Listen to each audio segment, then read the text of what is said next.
এই মাছ কি করে খায়, এই মাছে কি গন্ধ, এই মাছ দেখলেই বমি আসে, এই মাছে গু খায়, কি অবস্থা, এই মাছ কি করে খান আপনারা? হ্যাঁ, তাদের জন্য এই ভিডিওটা দেখেন ভাই। আমরা মাছ কি করে খাই দেখেন, আমরা পাঙ্গাস কি করে খাই। তো জ্যান্ত একটা মাছ বাজার থেকে আনা হয়েছে, বড় একটা মাছ। তো মাছটা 3.5 কেজি ওজন।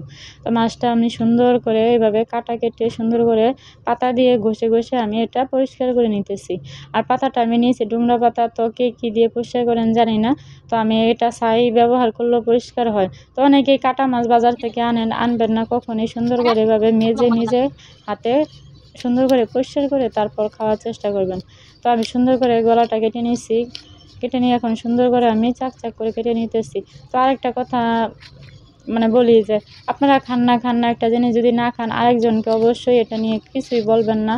কারণ আমার জানা মতে পাঙ্গাস মাছ এখন অনেক মানুষই খায়, আগে খাইতো না কিন্তু এখন অনেক মানুষই খায়, মানে চুপি চুপি, কিন্তু বলে না, শিকার আসে না মুখে যে আমি পাঙ্গাস মাছ খাই। কেন বললে শিকার কি? তো সব মাছের সব কিছুই খায়, দুষ্টা হয় পাঙ্গাস মাছের, এটা কোনো কিছুই না। তো শিকার হলেও কোনো সমস্যা নাই। আর যে না খান তাই অবশ্যই কাউকে মনে কষ্ট দিয়ে কথা বলবেন না। কারণ পাঙ্গাস মাছ এত খারাপ কোনো কিছুই না। তো বাচ্চাদের জন্য সুবিধার জন্য মারা বাবারা সবসময় খায় এই মাছটা। আর কারো এমনি ফেভারিট মাছ, তো আমরা সবসময় খাই না, মাঝে মধ্যে খাই, মাঝে মধ্যেই আনি। তো সব মাছের মাঝখানে আর কি এই মাছটা খাওয়া হয়। তো ভাজি ভুজি তো মাছ একটু তরকারি হালকা পাতলা ভালোই লাগে, খারাপ লাগে না। তো যে খায় অবশ্যই জানে সে কীরকম লাগে আর কি। তো আর বড় মাছটা খুবই ভালো লাগে, আর জ্যান্ত মাছটা একটু গন্ধ, কোনো কিছুই না, কোনো রকমই লাগে না।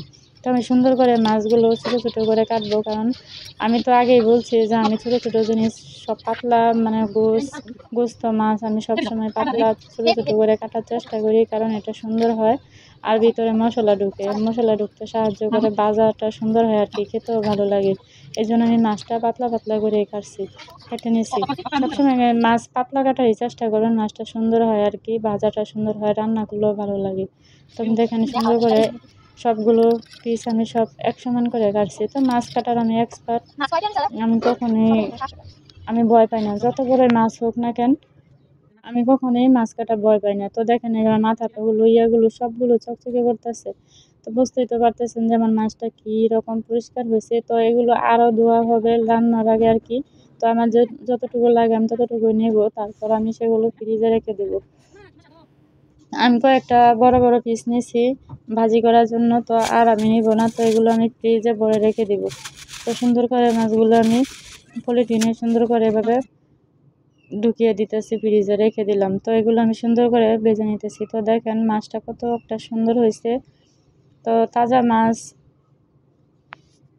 ভাজা এমন সুন্দর করে ভেজে লাল লাল করে, তো গরম ভাত দিয়ে খেতে আসলে খুবই মজা। সবাই ভালো থাকবেন, আল্লাহ হাফেজ।